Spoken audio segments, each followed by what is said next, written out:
మీకు ఒక చిన్న విషయాన్ని జ్ఞాపకం చేస్తాను. ఎర్ర సముద్రం పాయలైపోయిన తర్వాత అవతల నడిచి వెళ్తా ఉన్నారు. జాగ్రత్తగా ఆలోచించండి. ఎర్ర సముద్రం పాయలైపోయింది, ఇటుపక్క ఒక గోడ ఉంది, మధ్యలో ఎగిరిపోయింది, నేల మీద వెళ్తా ఉన్నారు. వెళతా ఉన్నప్పుడు ఒక చిన్న పిల్లోడు పక్కన నుండి చూస్తా ఉన్నాడు. తండ్రి వెళ్తా ఉన్నాడు, చాలా మంది పరిగెత్తా ఉన్నారు, వెనకాల ఫరో సైన్యం సమురుతా ఉంది. సమురుతా ఉన్న సమయంలో ఒక పిల్లవాడు వాళ్ళ నాన్న పక్కన పరిగెత్తా ఉన్నాడు. ఎవరు చెప్పండి? సరే మీరు చెప్పరు కానీ యెహోషువ మొట్టమొదటిసారి చిన్న పిల్లవాడిగా ఉన్నప్పుడు వాళ్ళందరూ ఎర్ర సముద్రం మధ్యలో ఉన్న తరుణం వెళ్తా ఉన్నప్పుడు యెహోషువ వెనక్కి చూసినప్పుడు ఒకవేళ ఊహించుకున్నానండి. యెహోషువ పరిగెత్తా ఉన్నాడు, ఆ నాన్న కూడా పరిగెత్తా ఉన్నాడు. బహుశా చాలా కాలం నుంచి పరిగెత్తున్నారు కాబట్టి వాళ్ళు ఓపిక అయిపోయి ఉన్నది. వెనక్కి తిరిగి చూసే యెహోషువ, డాడీ వెనక ఎవరు వస్తున్నారు చూసారు? అరే ఊరుకున్నారు, వాళ్ళు వస్తున్నారే కదా, వాళ్ళు పరిగెత్తంటా ఉన్నాడు. పరిగెత్తంటా ఉంటే బాగా పరిగెత్తున్నాడు, కానీ మళ్ళీ వాళ్ళు వెంట పడతా ఉన్న సమయంలో ఎప్పుడైతే ఎర్ర సముద్రం అవతలికి వెళ్ళారో ఇప్పుడు మళ్ళీ పిల్లవాడు యెహోషువ వెనక్కి చూశాడు. డాడీ ఒక్కసారి అరే ఇందాకే చెప్పా నీకు, వెనక్కి తిరిగి చూసావా నీకు మంచిది కాదు. సరే వాళ్ళు చంపడానికి వస్తున్నారా, నువ్వు వాళ్ళ చూడమంటా ఏంటి అని అన్నప్పుడు డాడీ ఒక్కసారి వాళ్ళు వెనక్కి తిరిగి చూడాలన్నమాట. చూస్తే జరిగి తెలుసండి, ఫరో యొక్క చక్రాలు మట్టిలో ఇరుక్కొని పోయినాయి. యెహోషువ వాగ్దాన భూమిలో అడుగు పెట్టడానికి ముఖ్యమైన మొట్టమొదటి ఆ గొప్ప కార్యం తెలుసండి, వెనక్కి తిరిగి చూసి ఆ దిగిపోయిన చక్రమే. ఎప్పుడైతే ఆ చక్రం దిగిపోయిందో వాళ్ళ నాన్నకి ఒకసారి షాక్ అయి ఉంటాడు. ఆలోచిద్దాం, అరే నువ్వేంటో వెనక్కి తిరగొద్దంటే తిరిగావు, డాడీ చూసావా ఆ రాత్రి డాడీ ఎంతవరకే ఆ వెంటనే నీళ్లు మూసుకొని పోయినాయి. రెండో ఆశ్చర్యాన్ని చూశాడు. ఇలా చూసిన యెహోషువ రానున్న దినాలు ఏం చేశాడండి, గొప్ప నాయకుడు కదా. చెర నుంచి విడిపించబడతా ఉన్నప్పుడు మనం ఏం చేయాలి తెలుసా? దేవా ఎంత గొప్ప చెర నుంచి నన్ను విడిపించుకొని వచ్చావు, నీకు ఎన్ని స్పందనాలు ప్రభావం. 8 అంతస్తుల నుంచి 8 అడుగుల నుంచి పడిపోయినప్పుడు నన్ను కాపాడాడు, నీకు ఎంత వందనాలు. ఎందుకు ఈ మాట చెప్పారు తెలుసా అండి? చెరల నుంచి విడిపించబడిన వ్యక్తులు గతాన్ని మర్చిపోయినప్పుడు దేవుని మీద ఆధారపడలేరు. మళ్ళీ చెప్తున్నాను, చెరల నుంచి విడిపించబడినటువంటి వ్యక్తులు గతంలో దేవుడు చేసిన కార్యాలు కనుక మర్చిపోతే దేవుని మీద ఆధారపడి జీవించలేరు.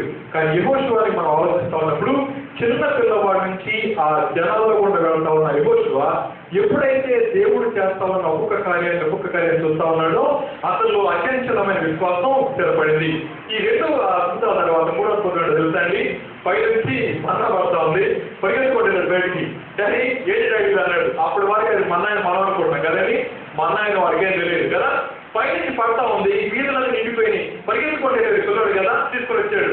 మమ్మీ చేతులు నీకెందుకు రా, ఎందుకు తెచ్చాడు పడేది. వెంటనే ఆ గతనాలు వెళ్ళి మోసే గారు మరి ఏంటి ఈరోజు సంగతి అంటే దేవుడు చెప్తున్నాడు దాన్ని తీసుకొచ్చుకోండి అని చెప్పి. ఎంత తెచ్చుకోమన్నారండి? ఏ రోజు సరిపడా ఆ రోజుకి కదా. ఇలా తెచ్చి పెడతా ఉన్నప్పుడు మనం ఏం చేస్తాం కదా, ఆ 4 బిందులు ఖాళీ చేసి ఆ 4 బిందులు ఆ పైన ఉన్నటువంటి గంగాళంలో ఖాళీ చేసి మొత్తం నింపు అనేవాళ్ళు కదండి మీరైతే. అంతే అంటాం కదా పిల్లల్ని. కానీ ఆ దినాల్లో యెహోషువ యొక్క జీవితాన్ని మనం ఆ చెర నుంచి బయటకు వచ్చిన తర్వాత పరిచయం చేస్తే దేవుడు ఎర్ర సముద్రాన్ని విడిచిపెట్టమే కాదు, దాటించడమే కాదు, ఆ తర్వాత వారి యొక్క ఆహారాన్ని కూడా దేవుడు సప్లై చేస్తూ వచ్చాడు. చాలా మంది మేము అనుకుంటాం దేవుడిని నమ్ముకున్న తర్వాత ఏమన్నారంట, నీ ఆస్తంలో పోతారు కదా, ఆయన గారు సాక్ష్యం చెప్తున్నారు కదా, నీ ఆస్తంలో ఉన్నది మొత్తం పోతున్నారంట. పోతుంది కాక. కానీ ఎర్ర సముద్రాన్ని పాయలు చేసిన ప్రభు మనతోనే ఉన్నాడు. రెండోది, ఏ దినానికి కావలసిన ఆహారాన్ని ఏ దినానికి అనుగ్రహించిన దేవుడు మనతోనే ఉన్నాడు. అది జ్ఞాపకం చేసుకుంటా ఉన్నాయని అంటాడు, మనము కలగలిగిన వారి వల్ల ఉంటుంది. ఇది 3వ విషయం. ఆయన మంచి నాయకుడు కావడానికి లక్షణం. 3వ లక్షణం చెప్పారు, 4వ చెప్తాను. ఆ ఒంటి మీద బట్టలు లేవు. మనకు పండుగ వచ్చి చెప్పులు లేకపోతే కదా, పండుగ వచ్చి చెప్పులు లేకపోతే బట్టలు వెళ్ళిపోతాయి. కారణం ఏంటి? కొత్త బట్టలు కావాలి కాబట్టి. కానీ వారి యొక్క ప్రయాణ పద్ధతిలో కూడా వారి షర్టులు తీరిపోలేదు. ఇంకో మాట చెప్తానండి, యెహోషువ పిల్లవాడప్పుడు చిన్న షర్ట్ వేసుకున్నాడు. పెద్దవాడు కదా సైజు తీసేదానికి ఆ బట్టలు ఎలా సరిపోయానికి ఊహించండి.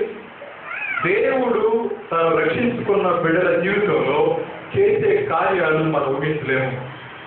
ఆయన చేసే అద్భుతాన్ని మనం ఊహించలేము. నిజంగా అంత గొప్ప పాపపు చెర నుంచి విడిపించడమే కాదు, కానీ దేవుడు ఒక వ్యక్తిని నడిపించుకుంటూ వస్తున్నప్పుడు ఒకసారి మన వెనక్కి తిరిగి చూసుకుంటే ఆయన యొక్క నమ్మకత్వాన్ని బట్టి దేవుడిని సృష్టించుకున్న వాళ్ళు అందుకే అంటా ఉన్నాడు, దేవా మేము చెరవ నుంచి రప్పించబడినప్పుడు కళ్ళ కనిన వారి వల్ల ఉంటుంది. అవునా కదండి? ఒకసారి ఇక్కడ కూర్చున్న మనందరం పోతే అనుకుంటున్నాను అందరూ దేవుడు తెలుసుకున్న వాళ్ళు అని చెప్పి. ఒకసారి యేసు ప్రభు నమ్ముకోకముందు మన జీవితాలు కనుక పరిశీలన చేస్తే ఎంత భయంకరంగా ఉండేది కదా. అటువంటి భయంకరమైన జీవితాలను దేవుడు విడిపించినప్పుడు ఆయన పాపం నుంచి విడిపించడమే కాదు, కానీ ఈ దినాన ఒక మాట చెప్తాను, మరణము మీద జయాన్ని అనుభవించిన ప్రభు అంటా ఉన్నాడు, నేను నీతో కూడా ఉండి చెర నుంచి విడిపించినప్పుడు ఏ విషయాలు మీరు నా జీవితంలో చూసారు, యోషువ జీవితంలో ప్రతి కార్యాన్ని మన జీవితంలో కూడా చేయడానికి ఆయన సమర్థుడు. అయితే ఈ ప్రయాణంలో కనుక మనం చూస్తా ఉన్నప్పుడు విశ్వాసి ప్రతిరోజు ఎదుర్కొనేది అనుమానమే, భయమే. ఏ విశ్వాసి కూడా మొట్టమొదట అనుమానం, భయం లేకుండా తన దినాన్ని ప్రారంభించడు. అతను ఎంత గొప్ప విశ్వాసం అయినా, ఎంత గొప్ప విజయాన్ని పొందుకున్నా ఇప్పుడు కొత్త శ్రమ రాగానే మళ్ళీ మొదలే. కానీ ఈ దినాన దేవుడు మనతో మాట్లాడుతున్నమాట, మనము కళ కనిన వారి వలె ఉంటుంది. ఆ తర్వాత రెండో మాట అంటున్నాడు, మనము మన నోటి నిండా నవ్వుడెను, మన నాలుక ఆనందగానముతో నిండియుండెను, అప్పుడు యెహోవా వీరి కొరకు గొప్ప కార్యములు చేసినని అన్ని జనులు చెప్పుకుంటారు లేదండి. ఒకవేళ మన గురించి చెప్పుకోవడాలంటే మన సాక్ష్యం ట్యాపు దగ్గర సాక్ష్యం ఎవరు ఉండదు, ఇంట్లో సాక్ష్యం పంపు దగ్గర సాక్ష్యం ఉండదు కదా. అదైపోతే మన గురించి ఎవరు చెప్పుకోరు, ఇంకో రకంగా చెప్పుకుంటారు. కానీ ఎంత ఉన్నారు, అన్ని జనులు మన గురించి చెప్పుకుంటున్నారు. ఊహించండి, రేపటి దినాన ఈ వీరులు తిరిగి వాళ్ళు అంటారు, ఎవరితో ఇష్టం అంటారు, ఆ సీమోన్ అంటారు. ఎవరు సీమోన్? అరే నేను అందరి గురించి వింటా ఉన్నాను, ఏమన్నారంటే ముందు పెయింట్ చేసేవాళ్ళు అన్నారు. ఊహించండి ఒకసారి, నేడు దినాల్లో బీటెక్లు, ఈటెక్లు, ఆటెక్లు, ఇంకో టెక్లు చేసిన వాళ్ళు కూడా ఇంట్లో కూర్చొని ఎవరికి కనపడకుండా తిరుగుతూ ఉన్నారు. కానీ ఒక్కసారి మనం ఆలోచన చేస్తే దేవుడు ఎంత కృప కలిగిన వాడు కాకపోతే, అవునండి, లోపల దృష్టిలో ఒకవేళ మనం తృణీకరించబడిన వాడు ఉండొచ్చేమో, కానీ ఆయన తన కృప చేత మనం రక్షించుకున్నప్పుడు మన గురించి చెప్తే ఏం చెప్పుకుంటూ ఉంటారంటే, దేవుడు వారి జీవితంలో గొప్ప కార్యాలు చేశారని నేను అనుకున్నాను. రాగానే ఇది అద్దెకి అనుకున్నాను నేను. ఆ తర్వాత అన్నాడు ఆయన సొంత తండ్రి అంటున్నాడు. మరి కలిసిన ఆలోచన మారిపోయింది. అంటే అద్దెకి అనుకున్నాను కదా అంటే ఇక్కడికి వచ్చిన తర్వాత రెండు రకాల ఆలోచనలు నాకు. ఎంత తొందరలో అడుగుదాం అనుకున్నాను, ఎవరు అడుగుదాం, పీటర్ పాలు అడుగుదాం అనుకున్నాను నేను. మళ్ళీ శ్రీమంత్ అన్నట్టు బాబు పీటర్ పాలు అడుగుదాం, తప్పుడు ఎంత అడుగుతాం నేను అని చాలా తక్కువ ఉంది కదా షాప్ అని. లోపలికి వచ్చేందుకు బదులు అంటారు, అది ఆయన బాగుపడుతుంది.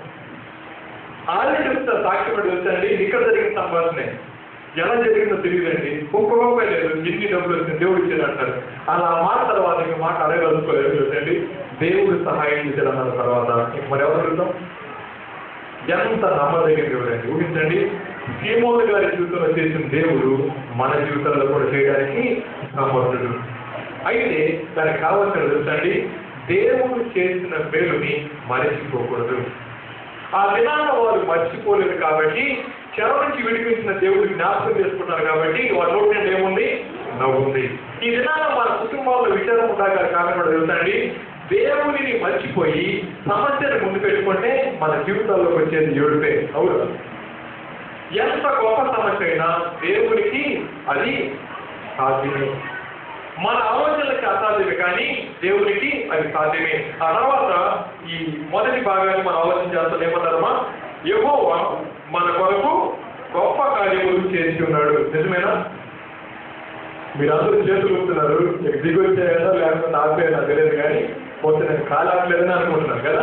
సరే, అదే మధ్య నుండి కొంచెం మాట్లాడుకున్నాను, పర్వాలేదు కదా.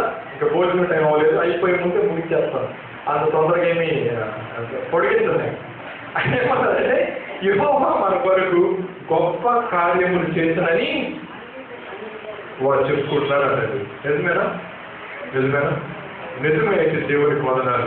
ఒకవేళ నిజం కాకపోయినా ఈ దినాన మనం వెళ్ళి, దేవా నా జీవితంలో మీరు నమ్మదగిన దేవుడిగా ఉన్నారు, కానీ ఈ దినాన నేను గతాన్ని మర్చిపోవడాన్ని బట్టి గతంలో మీరు నా జీవితంలో చేసిన గొప్ప కార్యాలు మర్చిపోవడాన్ని బట్టి ఈ దినాన్ని నేను స్థుతిస్తాను బదులుగా దేవుడు ఏం చేస్తాను తెలుసా? ప్రశ్నిస్తా ఉన్నాను. ఇంకొక మాట కూడా చెప్తానండి. ప్రశ్నించే వ్యక్తులు ఎలా ఉంటారో చెప్పనా?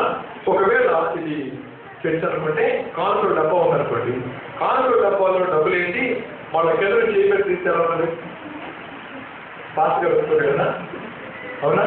మన అందరూ ఏం చేస్తాం తెలుసండి? దేవునికి ఒక సమస్య చెప్పిన తర్వాత తిరిగి మనం అదే సమస్యను తీసి మళ్ళీ చెప్తున్నాం. ఇది ఎటువంటిది తెలుసా? కానుకల డబ్బాలో చీటీ వేసి డబ్బులు వేసి తిరిగి మళ్ళీ తీసుకొని అదే డబ్బులు వేస్తే ఎలా ఉంటుంది ఫాస్ట్ గారికి? మరి అంతా అయిపోతుంది కదా. అది కాదు, అందుకే చిన్న రాళ్ళు పెడతాను కథనాలు మీరు చేయగలరా? చిన్న రాళ్ళు పెడతారు కానుకలు అనుకుంటున్నాను, వేరేదేం కాదనుకోవాలి. ఏదైతే ఒక విన్నపాన్ని దేవునికి చెప్పిన తర్వాత తిరిగి మరలా అదే విన్నపాన్ని ప్రభువుకి చెప్తా ఉంటే అది ఎప్పటికీ కాదండి. తెలుసా? ఏదైతే నమ్ముడు ఆ వ్యక్తి పదే పది అడుగుతా ఉంటాడు. ఏదైతే నమ్ముతాడు దేవా చేయగలరు చేస్తాను. ఎలా నమ్ముతాడని పాయింట్ చేస్తాను అన్నప్పుడు ఎలా చేస్తా ఒకసారి ట్రైన్ చూపిస్తాను లేదా నమ్మాడంటే కాలు పెట్టాడు ఏమైపోయింది. ఇక్కడ నేను అద్భుతాలు జరుగుతాయని చెప్పట్లేదు. నా ఉద్దేశం తెలుసా అండి?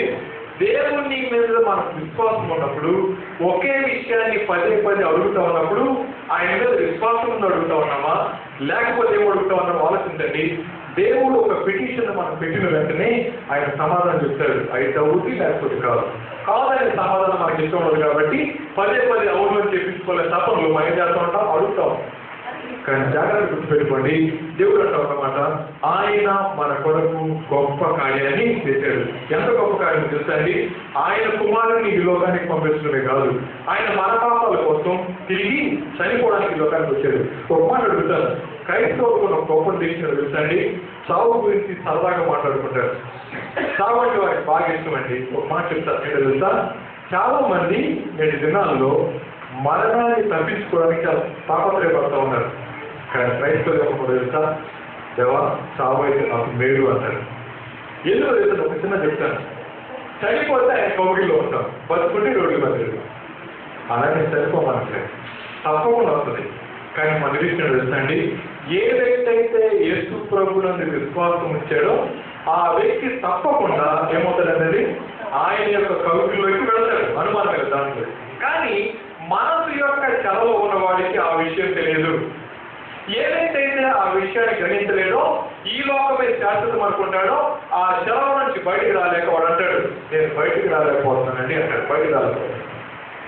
ఎవరైతే బయటికి రాలేకపోతూ ఉంటారో వాళ్ళు ఎప్పుడు కూడా గతంలో ఉన్న పాపం తాలూకు ఆలోచనలోనే మగ్గిపోతూ ఉంటారు. ఒక మాట చెప్తారు మీకు, ఐగుప్తులో ఉన్నప్పుడు వాళ్ళు ఏం చేశారట?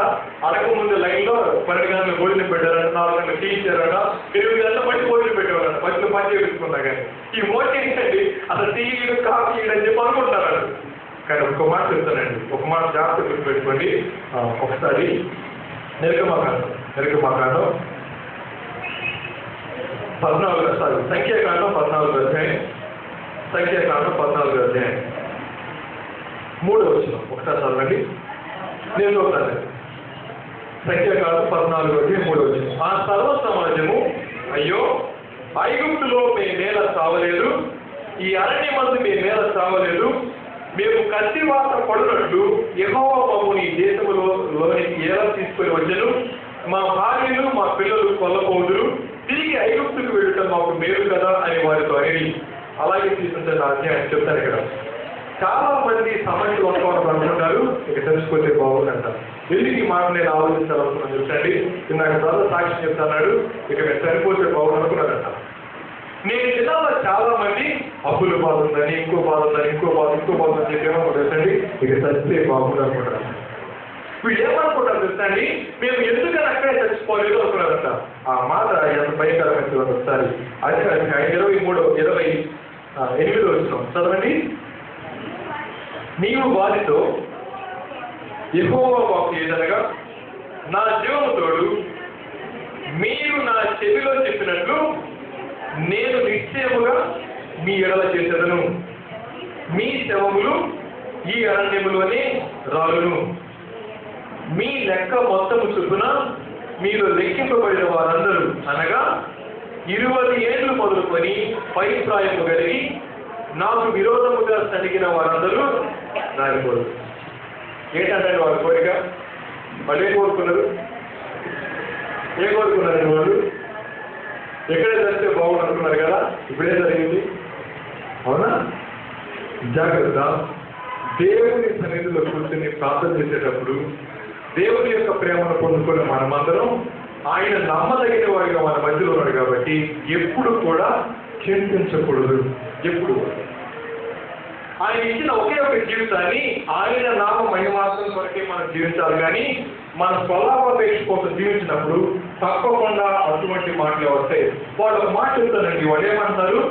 ఆహారం కోసం నీళ్ళ కోసం అంటారు, ఇది చస్తే బాగుండాలి అనుకుంటారు. చూడండి, దేవుడు మనల్ని ప్రేమించిన ఇచ్చిన ఈ జీవితం ఎందుకు తెలుసా? ఆయన మహిమపరచడానికి. అంతేకాని మన జీవితాన్ని మనం అంతమొందించుకోవడానికి కాదు. అటువంటి తీవ్రమైన ఒత్తిడిలో వెళ్ళిపోయిన వాళ్ళు ఏమైపోయి తెలుసా? అరణ్యములోనే రాలిపోయారు. అంత మాత్రం చేత దేవుడు వాళ్ళే వదిలిపెట్టారు, ఆయన పోషించుకోవడం వచ్చారు. కానీ వాళ్ళ అవిధేయతను బట్టి వాళ్ళే రాలిపోయారు. కాబట్టి మనం ఎప్పుడు కూడా దేవుడి సన్నిధిలో కూర్చున్న మనందరం కూడా ఎప్పుడు మనం చావు అని అనుకోకూడదు. కానీ తప్పకుండా ఒక దినాన్ని వస్తుంది. ఆ దినాన్ని ఆయన సన్నిధిలో మనల్ని సంతోషంగా కౌగిలించుకుంటాడు. ఆయన ఈ గొప్ప దేవుడు మనతో మాట్లాడుతున్నమాట చెర నుంచి విడిపించడమే కాదు, రెండోది ఏమనడం, ఆయన మన నోట నిండా నవ్వు ఇచ్చాడు. మన సాక్ష్యాన్ని అన్యులే చేసుకున్నారంట. అరే వీళ్ళ దేవుడు గొప్ప దేవుడు సాగించండి. ఆ తర్వాత రెండో వచ్చిన చూడండి, 4 వచ్చిన దక్షిణ దేశంలో చెరపట్టబడిన మా వారిని రప్పింపము. యెహోవా చెరపట్టబడిన మా వారిని రప్పించము. ఎప్పుడైతే ఒక వ్యక్తి రక్షింపబడ్డాడో, రక్షింపబడిన వ్యక్తి దేవుడు స్థితించిన తర్వాత చేయాల్సిన రెండో పని తెలుసండి, ప్రార్థన చేయాలి. ఆయన అన్నాడు, చెరపట్టబడిన మా వారిని రప్పించము. ఒక మాట చెప్తానండి, నా వర్తమానం 8 స్టార్ట్ అయింది, ఇంకో 10 నిమిషాలు ముగిస్తాను. అయితే నా వర్తమానం అయిపోయిన 25 నిమిషాల్లో 25 × 122 ఎంత వస్తుందో అంతమంది ఈలో చనిపోయారండి. ఈ లేటెస్ట్ గణాంకాలు ఏం చెప్తామో తెలుసా? ఒక నిమిషానికి 122 మంది చనిపోతున్నారంట ఈ భూమి మీద. 122 మంది. మనందరం బాగానే ఉన్నాం. కానీ ఎప్పుడైతే చెర నుంచి బయటకు వచ్చాడో ఆయన జ్ఞాపకం చేసుకుంటాం అన్నమాట తెలుసా? దేవా, దక్షిణ దేశంలో నా ప్రజలు ఉన్నారు, చెరపట్టబడి వారిని విడిపించుము. రక్షింపబడిన ప్రతి వ్యక్తి చేయాల్సిన బాధలు తెలుసండి, నా ప్రజలు రక్షింపబడాలి, నా ప్రజలు చెర నుంచి విడిపించబడాలి, నా ప్రజలు పాపపు చెర నుంచి విడిపించబడాలి అని మనం ప్రార్థన చేసే వారిగా ఉండాలి. అర్థమవుతా ఉందండి. ఇక్కడ చాలా మంది దేవుడి మీద ప్రార్థన చేస్తూ ఉన్నాం, దేవా ఈ లిటరేచర్ ని, ఈ సాహిత్యం అందరికీ వెళ్ళాలి, అందరూ తెలుసుకోవాలి ప్రార్థన చేశాం. దానిలో ఈ భాగం ఉంది. నశించిపోతున్న ఆత్మలు రక్షింపబడాలి అంటే వారికి జీవవాక్యాన్ని అందించాలి. ఆ జీవవాక్యాన్ని అందించే భాగ్యంగా మనం ఏం చేయాలి? ప్రార్థన చేయాలి. ప్రతి ఒక్కరికి ప్రార్థన చేయాలి. ఇప్పుడు ప్రశ్న వేస్తా ఉన్నాను, ఎంతమంది అయితే రక్షింపబడ్డామో మనందరం జ్ఞాపకం చేసుకుందాం. నిజంగా మనం ప్రార్థన చేస్తా ఉన్నామా లేదా? చేస్తున్నామండి. ప్రార్థన చేస్తే మంచిదే, చేయకపోతే ఈ జనం దేవుడు మనకు జ్ఞాపకం చేస్తాం అన్నమాట. చెరపట్టబడిన మా వారిని రప్పించు ప్రభువా. రక్షింపబడిన మనందరూ చేయాల్సిన రెండో పని తప్పకుండా మళ్ళీ చెప్తాను, ప్రార్థన చేయాలి. ఏదైతే ప్రార్థన చేయడం వాడు దేవుని ఆశీర్వాదాలు పొందుకొని ఇక తానే ప్రభువా నాకు అనుకునేవాడు. ఏదైతే ఈ భూమి శాశ్వతం అనుకుంటాడో ఆ వ్యక్తి చెరపట్టబడిన వారి కోసం ప్రార్థన చేయడు. ఒక మాట అన్నాం, ఏంటో తెలుసా అండి? ఈ కాంప్లెక్స్ లో ఉన్న ప్రతి షాప్ ఆశీర్వదింపబడాలి. ఈ కాంప్లెక్స్ లో ఉన్న ప్రతి షాప్ వాడు కూడా ఈయన సాక్ష్యాన్ని చూసి ఎందుకు ఇలా ఉండగలుగుతున్నాడు అని దేవుడు తెలుసుకోవాలి అని ప్రార్థన చేసే మనం తప్పు తెలుసుకున్నవాడు. దేవుడు నమ్మదగిన వాడు, ఆయన చేసే కార్యాలు ఆశ్చర్యకరమైనవి. ఆయన అంటా ఉన్నమాట, ప్రార్థన చేయండి. చేస్తా ఉన్నాము. ఏదైతే ప్రార్థన చేస్తాడో ఆయన దేవుడికి ప్రియుడిగా ఉంటాడు. ఇది రెండో విషయం. మూడో విషయం చెప్తా ఉన్నాను, చెప్పిన ముగించేస్తాను. కన్నీటి విత్తువారు సంతోషగానంతో పంట కొట్టెదరు, పిడికిని విత్తనములు చేత పట్టుకొని ఏడ్చుచూ పోవు విత్తువాడు సంతోషగానం చేస్తూ పనులు మోసుకొని వచ్చును. ఎన్నో కష్టాలు ఉంటాయి క్రైస్తవ జీవితంలో, ఎన్నో కష్టాలు ఉంటాయి. ఆ రైతు గుంపెలు విత్తనాలు పట్టుకొని ఏడుస్తూ వెళ్తున్నాడు. ఆయన కన్నీళ్లతో తడిచిన విత్తనాలు ఎప్పుడైతే విత్తుతా ఉన్నాడో సంతోషంతో పట్టకొస్తాడు అని చెప్తున్నాడు అక్కడ ఆయన. మన ప్రార్థనలు ఆ కన్నీళ్లతో తవ్వకపోతే పంట కోయడం అనేది అసాధ్యం. మనం పంట కొయ్యాలి అంటే దానికి ముందు కన్నీళ్లు పెరుగుతాయి. ఏ వ్యక్తి అయితే భారభరితమైన హృదయం లేకుండా ఉంటాడో, ఏ వ్యక్తి అయితే ఇది నాది కాదు అనుకుంటాడో ఆ వ్యక్తి తన స్వలాభాన్ని మాత్రమే చూసుకుంటాడు. కానీ ఇక్కడ ఏంటంటే ఉన్నాడు, కన్నీళ్లతో విత్తువాడు. ఎప్పుడైతే మన కన్నీళ్లతో ఆ విత్తనాలు తొడుస్తాయో అవి తప్పకుండా మొలకెత్తుతాయి.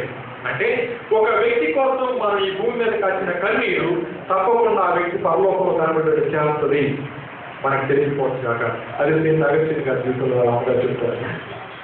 ఈ దినానికి కూర్చున్న మనతో దేవుడు మాట్లాడుతున్న వాగ్దానం తెలుసండి, ఏ వ్యక్తి అయితే కన్నీళ్లతో విత్తుతూ ఉంటాడో ఆ వ్యక్తి సంతోషంతో పంట పోస్తాడు అని చెప్పి చూడు ఒక వాగ్దానం చూపించి నేను ముగిస్తాను. హెబ్రీయులకు రాసిన పత్రిక 12-13 అధ్యాయం 5వ వచనాలు పోతా ఇవి మనందరికీ మొదలు చదువుతామని ఒకసారి. ధనాపేక్ష లేని వారై కలిగిన వాటితో తృప్తి పడి ఉండి.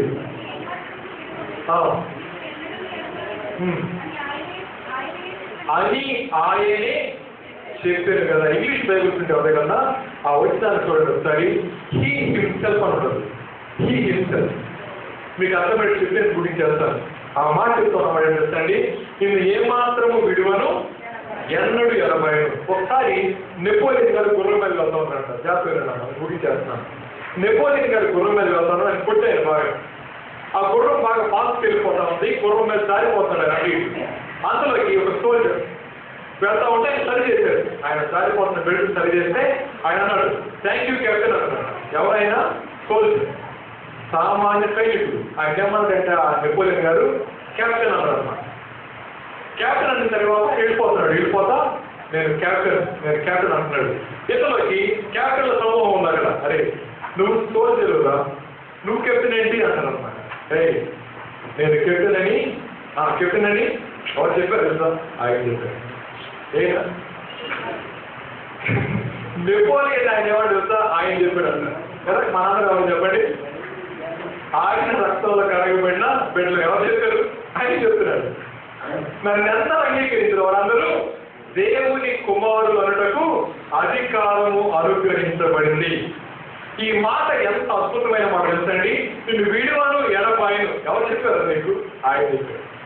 ఎవరైనా తన నోటితో సమస్త సృష్టిని చేసిన ఆయన అంటాడు, నేనేమాత్రం విడిచిపెట్టు, అసలు ఎడబాయను నేను చెప్తున్నా.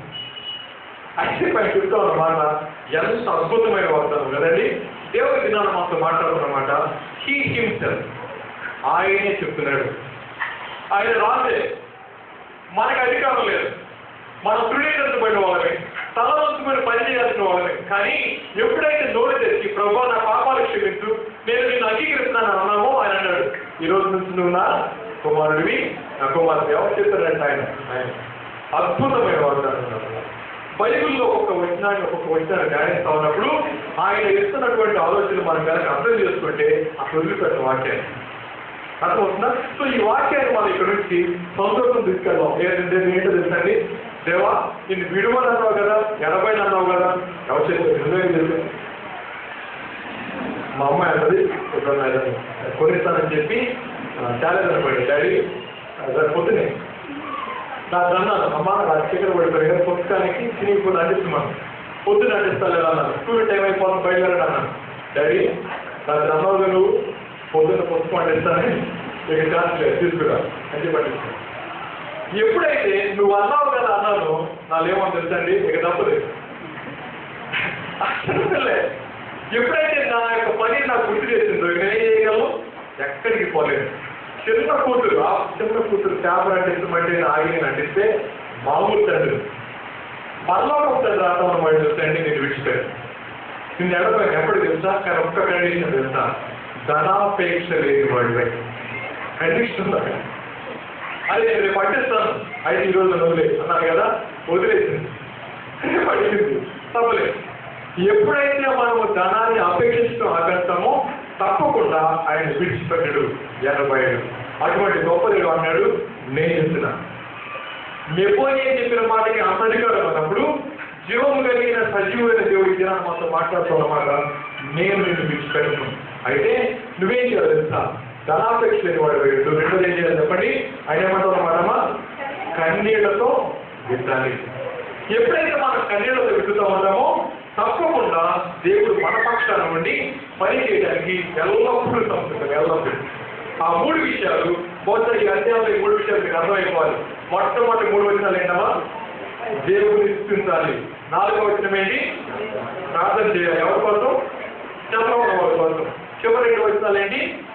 దేవుడి యొక్క వాగ్దానాన్ని పొందుకోవాలి. దాంట్లో ఏం కావాలి? కన్నీళ్లతో ప్రార్థన చేయాలి.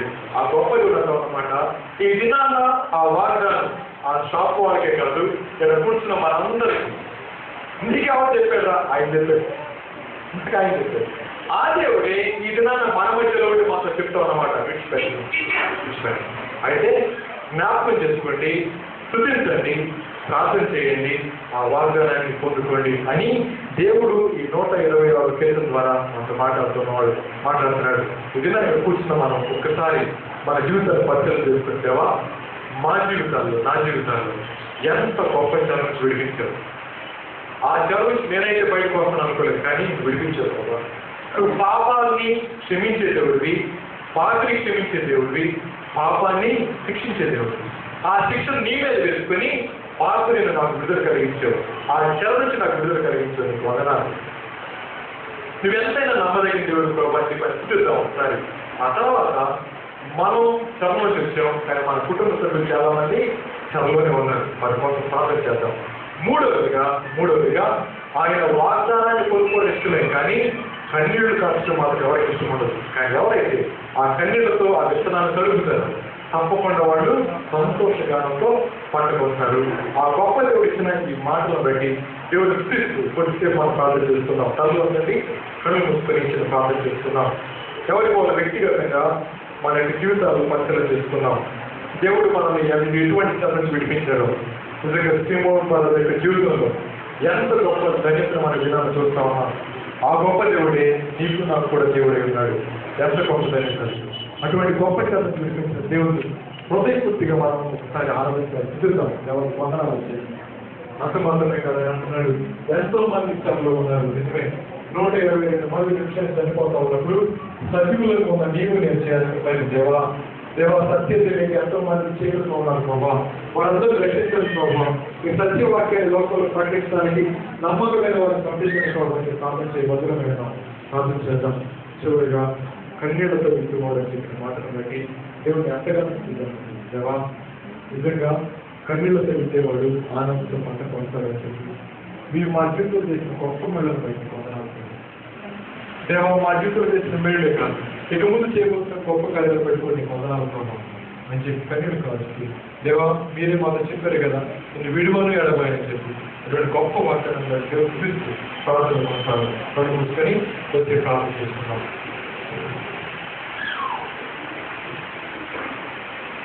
మన మధ్యలో గురువారం తిమోతి గారు నాకు ఉదయం చెప్పిన ప్రార్థన దొరకడం జాస్టో గారు మరియు దేవుడు రాశారు మాట్లాడుతూ జాస్టో గారు పాల్గొని సేవరించారు.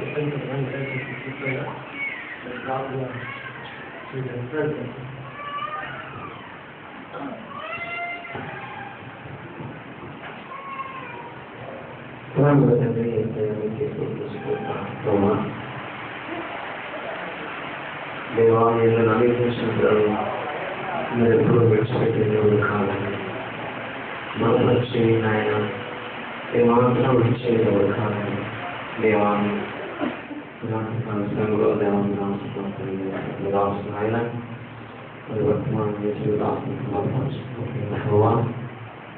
మరి జీవన విషయంలో వర్తమ విషయంలో దేవ నమ్మదైన దేవుడుగా మీరు విడిచిపెట్టుకుంటూ భయంకరమైన వారి యొక్క పాపం విషయాలను నటిస్తూ ఉంటాం. అంతేకాకుండా మీరు ఆకర్షించుకొని గొప్ప విడుదల రక్షణ ఇచ్చారు దేవాలను పట్టేసుకుంటున్నాం. నాయన వారి క్రైస్తవ సాహిత్య పరిచర్యలో దేవుడును ఒక సాధనంగా నిలబెట్టి దేవా మీరు చేసే పరిచర్య ద్వారా అనేక ప్రాంతాలు, అనేక గ్రామాలు ప్రభావ ఈ పరిచర్య అనేక మందికి ఆశీర్వాదకరంగా ఉండడానికి బిడ్డ జీవితంలో చేస్తున్న ఎన్నో గొప్ప కార్యాలు బట్టి నేను స్తుతిస్తున్నాం. నైనా దేవా, నీవు నమ్మదగిన దేవుడు నాయన. వందనాలు, స్తుతులు, స్తోత్రించదు. మా వైభవమిల్ల కనుక సంపదను మమ్మల్ని ప్రేమించిన ప్రియాపల్లో ఉంటుంది. మీ పరిశుద్ధమైన ఆక్రమణకు వందనాలు, స్తుతులు, స్తోత్రాలు చెల్లిస్తున్నాం. ప్రేమించి జీవంతో ఇచ్చినందుకు వందనాలు. ఈ దినంలో చూసే భాగ్యం ఇచ్చినందుకు వందనాలు. తెలియదు ఆశించిన రీతిగా ఈ సమయంలో, ఈ స్థలంలో, ఇలాగా ఈ యొక్క స్థితి మరి జరిగించినట్లుగా మీరు కృప చూపుతూ వచ్చిన విధానం బట్టి మీకు నిన్ను వందనాలు, స్తుతులు, స్తోత్రాలు చెల్లిస్తున్నాం. ప్రభావ మాటలు బాగా మీరు సూచించాం, ఆరాధించాం. ప్రభావ తిరిగి నీ దాసం ద్వారా చక్కని ఆత్మీయమైన ప్రతి సంవత్సరాలు మీరు తెలియజేస్తూ వచ్చిన విధానం బట్టి వందనాలు, స్తోత్రాలు, స్తుతులు చెల్లిస్తున్నాం తండ్రి. ప్రభావ ఇది మీ అలాంటి సంకల్పం. అవును నా తండ్రి, నీ కుమారు యొక్క జీవితంలో ఒక కళలా జరిగిపోయిన కాలమంతా ఎన్నో భయంకరమైన పరిస్థితులు, ఎంతో వేదనకరమైన దుఃఖకరమైన పరిస్థితులు, నాయనాన్ని కన్నీరు కాచిన దినాలు, నిరాశతో నిస్పృహతో జీవించినటువంటి దినాలు ఎన్నో ఉండగా అవన్నీ పాలు ఏది నీటిని మర్చిపోయేట్టుగా చేసిన దేవుడానికి వందనాలు, స్తోత్రాలు చెల్లిస్తున్నాం. వచనం పడరండి. హృదయమర్పించెదము ప్రభునకు స్తుతి ప్రశంసలకు, పరిశుద్ధులము చేరి హృదయమర్పించెదము ప్రభునకు స్తుతి ప్రశంసలకు, పరిశుద్ధులము చేరి పాప భారము మోయన్ వచ్చనే సుజగతిన్, పాప భారము మోయన్ వచ్చనే సుజగతిన్, పాపుల పాపము తొలగించుటకు, పాపుల పాపము తొలగించుటకు నీచ జీవము నీచన్, నీచ జీవము నీచన్. కుమారుని వారసత్వాలు మాకు దయచేస్తున్నాం. మా తండ్రి ఆకాశ మండలం గుండా వెళ్ళిన గొప్ప ప్రధాన యాజకులుగా మా సహానుభవంలో పాల్పొందిన ప్రధాన యాజకులు ఉన్నారు. ప్రతి మానవుని దర్శించటకు మీరు భూమి మీదకి వచ్చారు. మా దేవ పాపపు చెర నుంచి విడిపించి వారి మొక్కల మీద నవ్వు కలిగజేయడానికి, ఆనందం కలిగజేయడానికి, సంతోషపడుతుగా చేయడానికి మీరు మానవుని దర్శించే దేవుడు.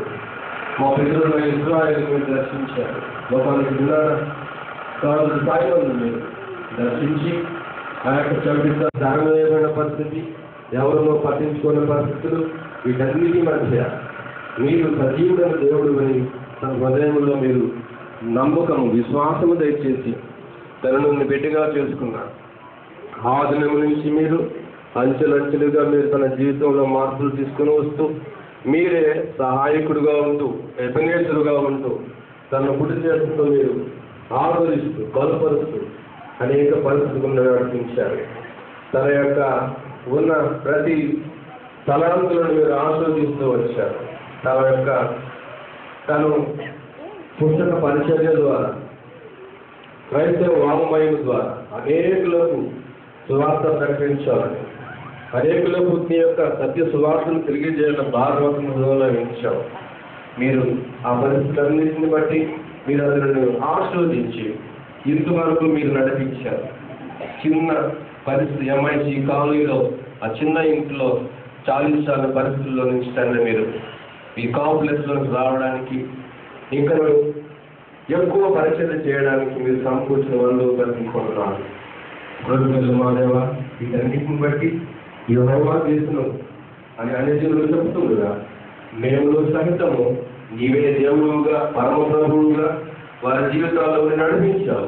ముందు నడిపించిన సమయంలో నమ్మకమైన దేవుడు వారి కుటుంబంలో మీరే తెలుసుగా ఉంది నడిపించి తన ఎందుకోసమై పిలిచావో, ఎందుకోసమై తల్లి గర్భంలో ఉన్నప్పుడు రూపించి ఏర్పాటు చేసుకున్నావో దాన్ని మీరు నెరవేర్చి దానిని మీరు తన ద్వారా కార్యసిద్ధి కలిగజేయమని ప్రార్థిస్తున్నాం.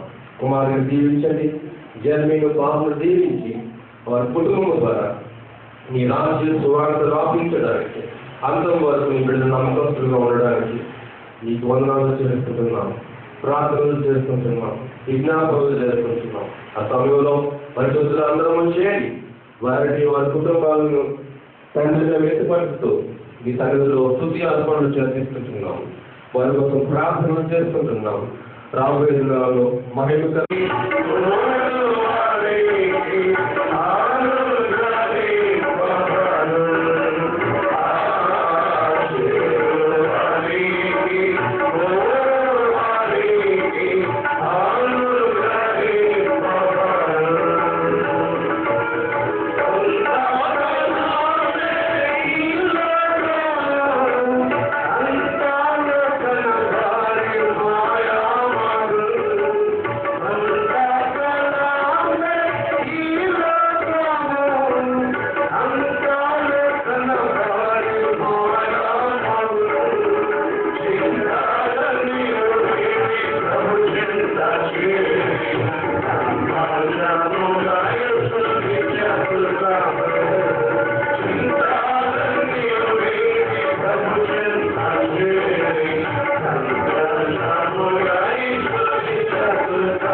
నిజమైన శ్రేష్టమైన ఉన్నతమైన